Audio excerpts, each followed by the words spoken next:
Barakatayahu, Barakatayahu Barakatayahu, Barakatayahu Shai, Barakatayahu, Barakatayahu Shai, Call Halayim Yahweh, Bahashem Yahushai, Bahashem Arachakwadash. Double honors to the apostles and elders of Great Millstone, taught us the truth. Honors and salutations to the elect and to the men that died doing the work of Yahweh, Bahashem Yahushai, because they shall arise first. To the men, women, and children that believe on the true name of the Father and the Son, which the Father's name is Yahweh, he exists. The Son's name is Yahweh Shai, he is the deliverer, because he's come and deliver us out of this captivity that we're in. My name is Mark Allah Ben Gad Ben Yasharala, the Church of Philadelphia camp, here in Philadelphia, Pennsylvania. Once again, coming back at you with another one. All right. In this one, it says, because of wicked acts, lands were destroyed. So I want to talk about King Manasseh, who was the king of Judah, which is the son of Hezekiah. All right, well, Hezekiah was a righteous king, but Manasseh was a wicked king, man. And I'm talk about Sodom and Gomorrah, like the actions that got those places destroyed. Well, of course we know what happened to Sodom and Gomorrah, but as concerning this guy King Manasseh, that dude was vicious, man. All right, but without further ado, let's hop right into it. I got let me give you a little history too. But we're gonna go start over Genesis. All right. Genesis 19. All right, and 1. Just to explain, get a little bit of, how like the actions that these people, these actions that these people did in the same is going on the same way now. All right. And they think there's no consequences for it. That's the spirit right to it.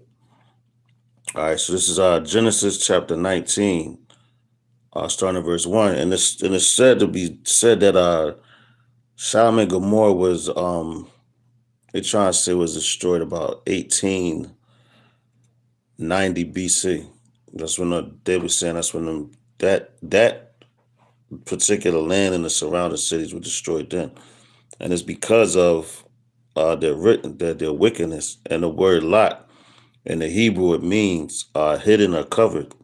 And he was hidden from that destruction. He was covered by Yahweh Shem Yahushua, because when Yahushua came with the 2 angels to Abraham, Abraham was asking him, is there so many in the city where you save it and things like that, right? But Yahushua told the other 2 angels, go ahead, like you know what you gotta do.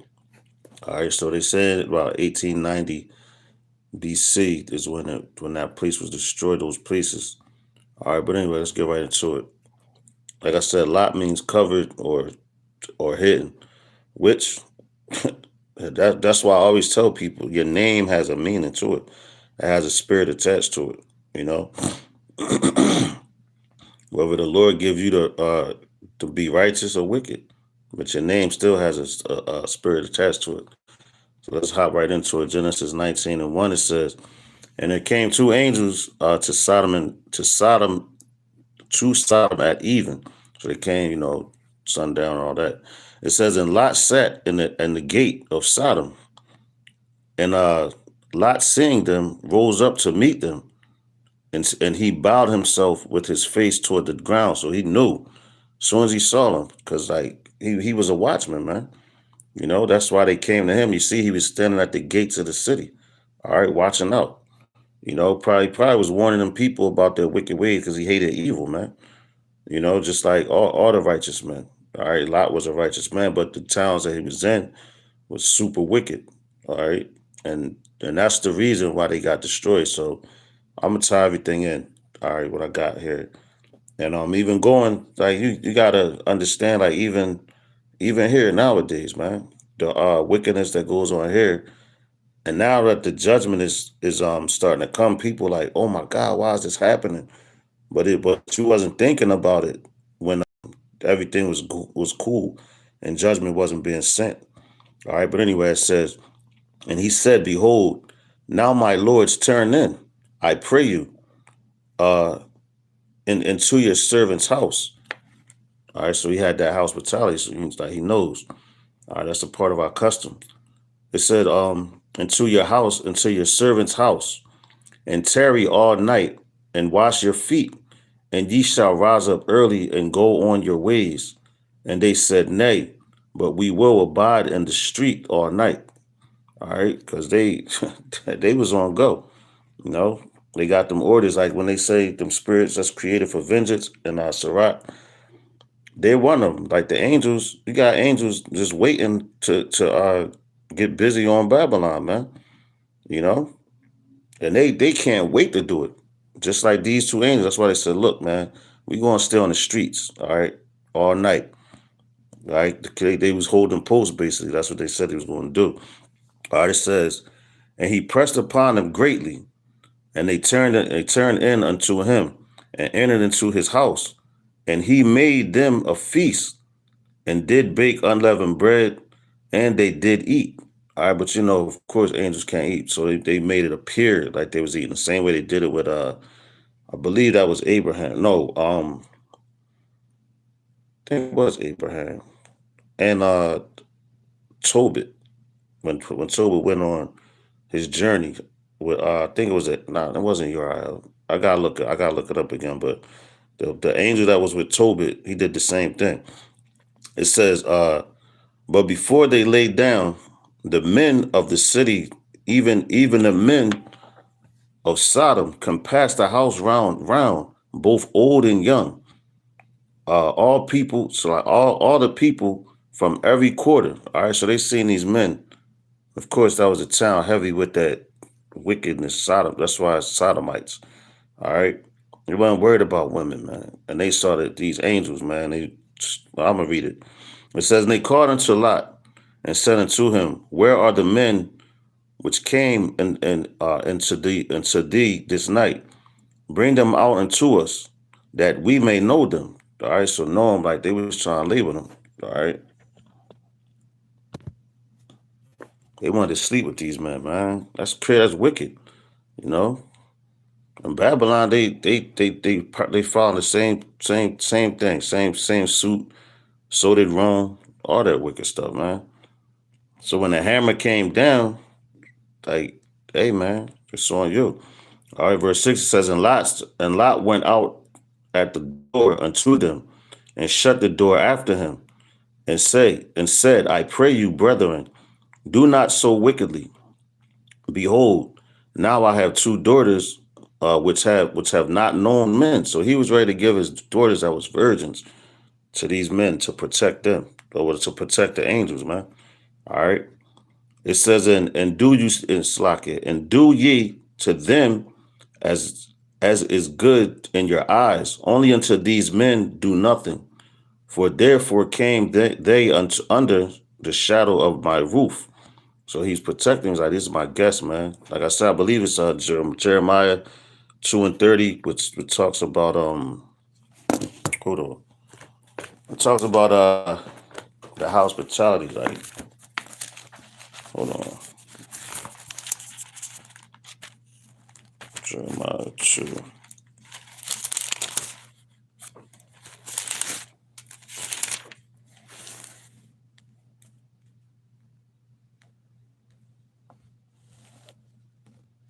No, Salakia, that's not it. Forgive me.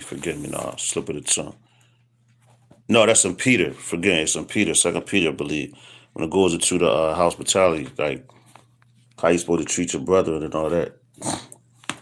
I'm jumping the gun with that Jeremiah. But it says, and they said, stand back. And they said again, this one fellow came into sojourn, and he will needs be a judge.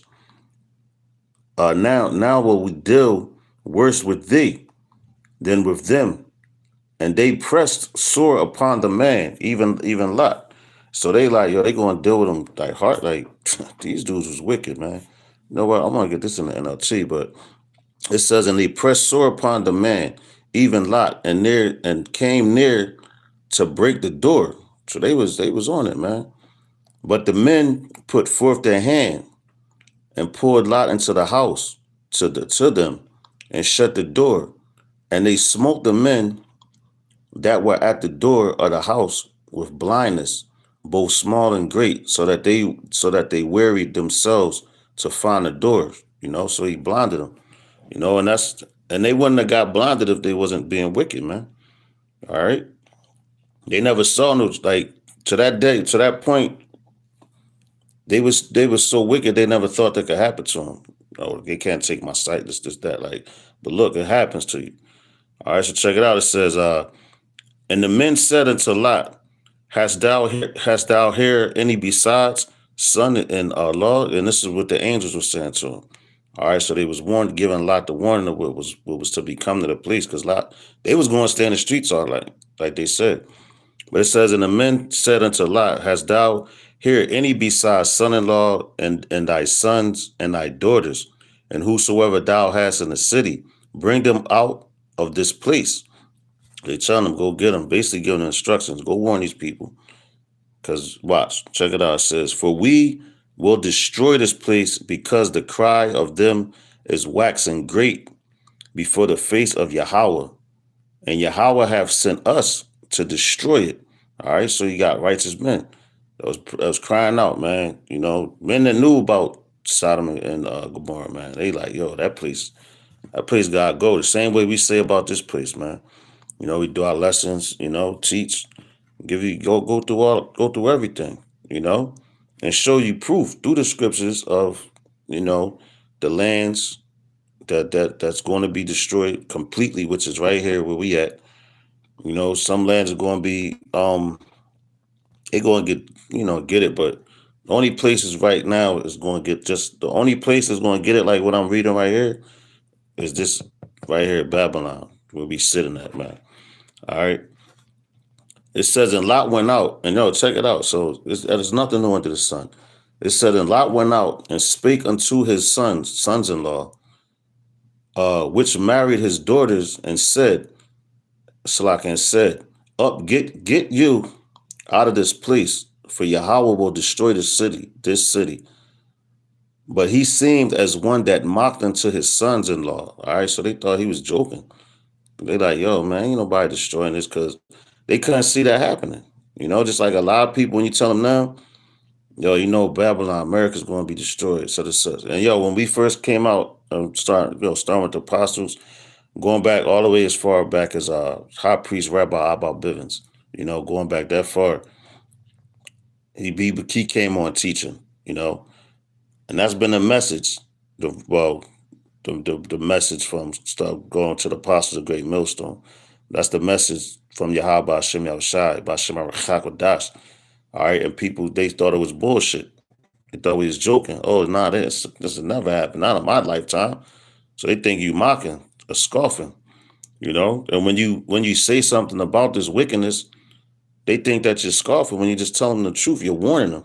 As it says in the book of Ezekiel, man, give them warning of me, man.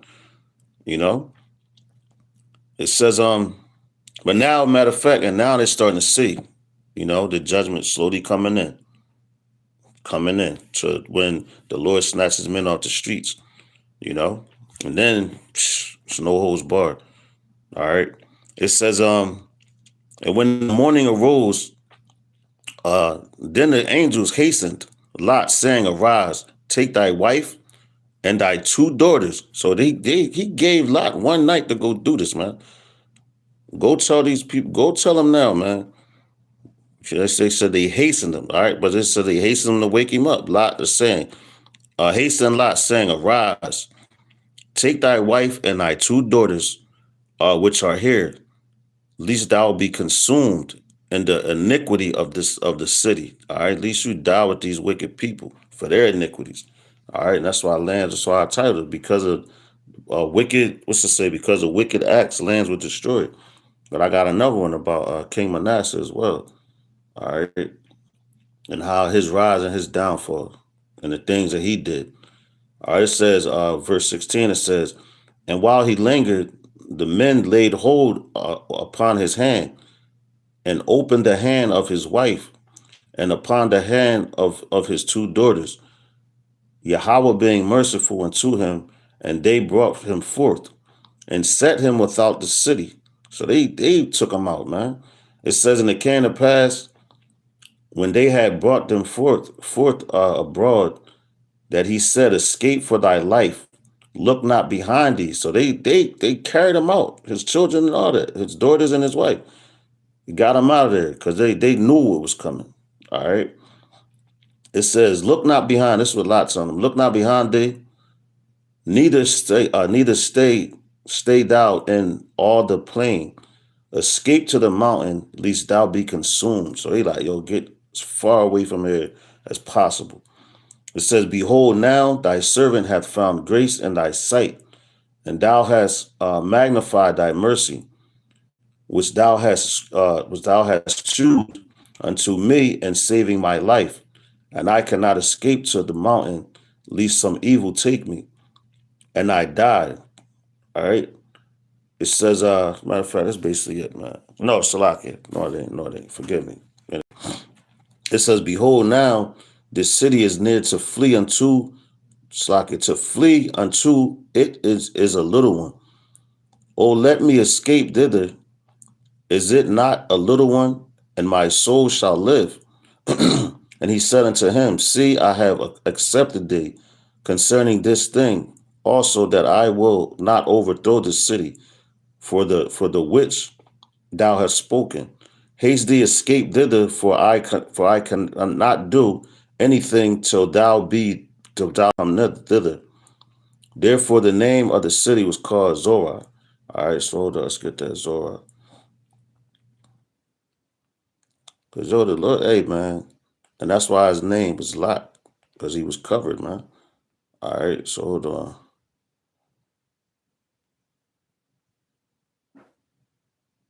Here we go. Hey, Shalom, ma. Yabashim Shabbat. Let's get this one. Hold on, here we go. Strong's H 6820. So add. All right, so that's Second entry. Salakia. So add. All right, so that was the city. That was a town right there that Lot was in. It says it's a city in the mid. It means significance. Forgive me, tongue tied.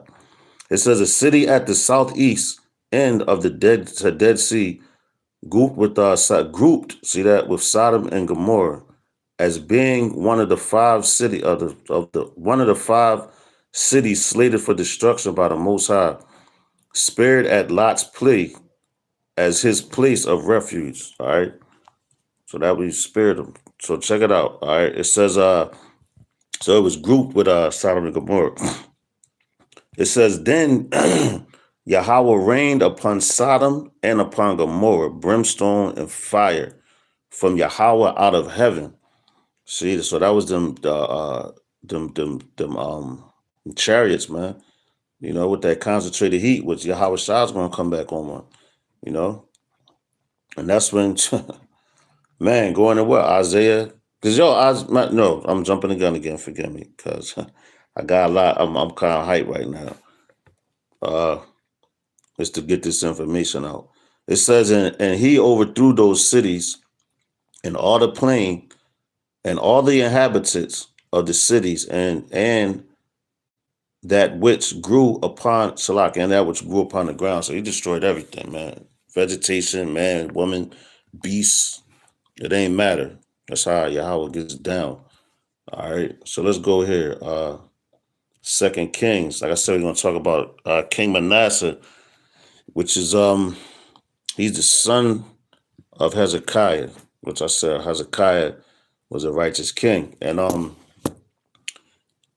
the prophet that was on, around Manasseh's time, you had Isaiah, Habakkuk, Nahum, and Zephaniah as well. All right. Because this guy, so let's give you a little bit of history. Give you a little bit of history with King Manasseh. So he was 12 years old when he came into rule. In the years he was reigning, he reigned from 698 BCE to 642 BCE. All right. So he had a 55-year run. So he was a young king. All right, so he keep. I'll read it though, but it's a lot with that, man. All right, so this is King Manasseh. All right, this is Manasseh. This is Second Kings 21. Let me start at verse 1. Matter of fact, hold on before you start there. Let's do this. So I got something. Here we go. Right here. Just a little bit of history on King Manasseh. I just say, he came to power. He was 12 years old. 692, no, 698 to 642 BCA.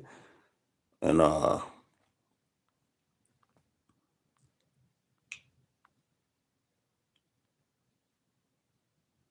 he had he had relations with the Assyrians and his kingdom and everything, right? So let's read a little bit about him.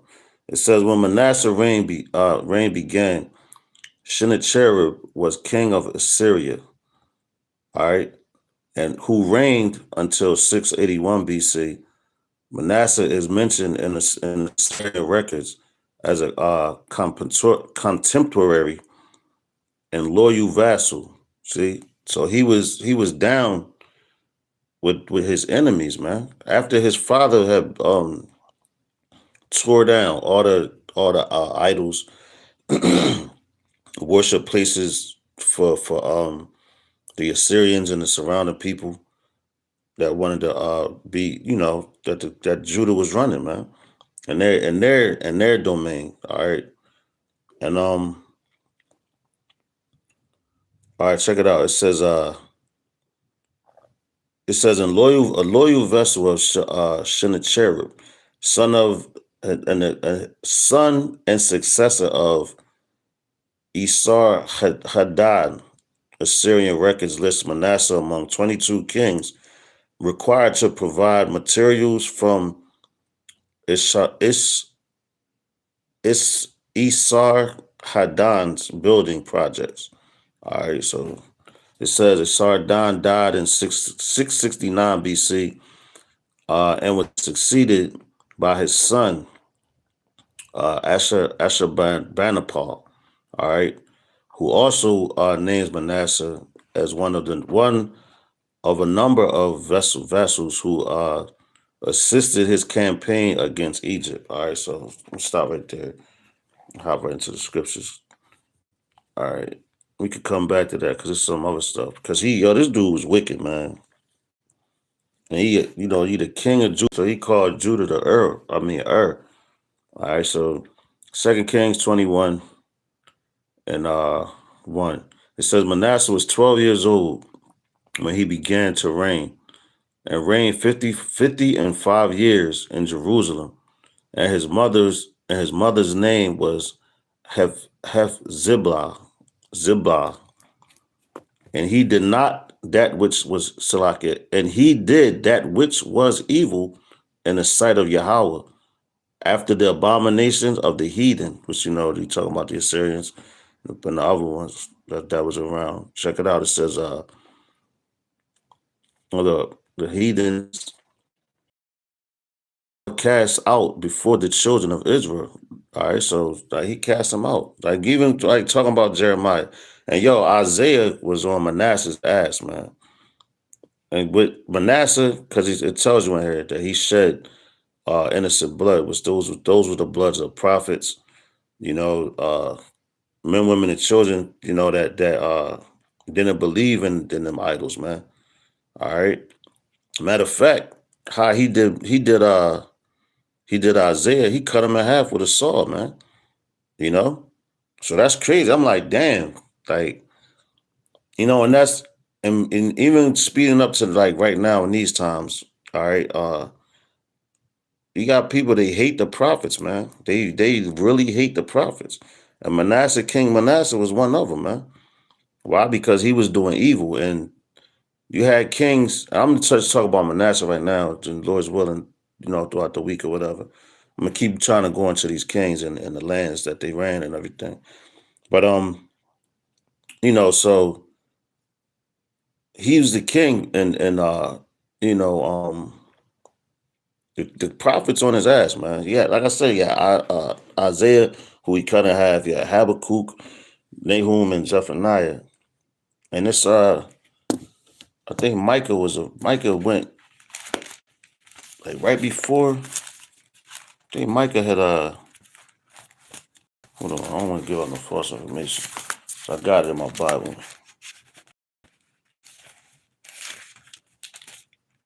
Because the way he stopped ruling in 642 or 643. Micah came to scene. Hold up. Oh, Micah, where we at? Micah. Bang. Micah was prophesying in the 8th century. So kind of yeah, but Micah I think Micah was done in 698 BC. That's when he was put to death. So that was right when Manasseh came into power. All right, the wicked one. All right, so it says, going back to verse 2, it says, and he did that which was evil in the sight of Yahweh after abominations of the heathen, whom Yahweh cast out before the children of Israel.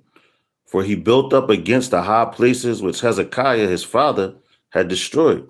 So he was rebuilding wicked places, man, for the heathen to come worship. When that's why the scriptures tell you that we're a holy people, we're separate, man. You know, so you can't. What Jeremiah said, he said, "Learn not the way of the heathen, or choose none of his ways, man." All right, for the heathen are dismayed, and this the reason why the prophets be telling you these things, man. All right. So it says, for where we at? All right, verse 3. It says, for he built up again the high places which Hezekiah, his father, had destroyed. It says, for he built up again the high places which Hezekiah, his father, had destroyed. And he reared up altars to Baal, and made a groove, as did Ahab, king of Israel, you know, and worship all of the hosts of heaven and serve them. So I know that's why the Lord said, and this is a king, man. So he has the authority to he was a young king at that, man. He came in power at 12 years old. So he was like I would say he was easily influenced, man. As his father was gone, you know, his mother power was in his ear, and he wanted to, I guess, in that time period, because you know, he's a young man, you know, he's seeing like wicked things rule, and they're still thriving, and you know, and our people still going through things, you know, but it was all the Lord, everything's for in time, man. All right. It says, and you know, everything, and then everything is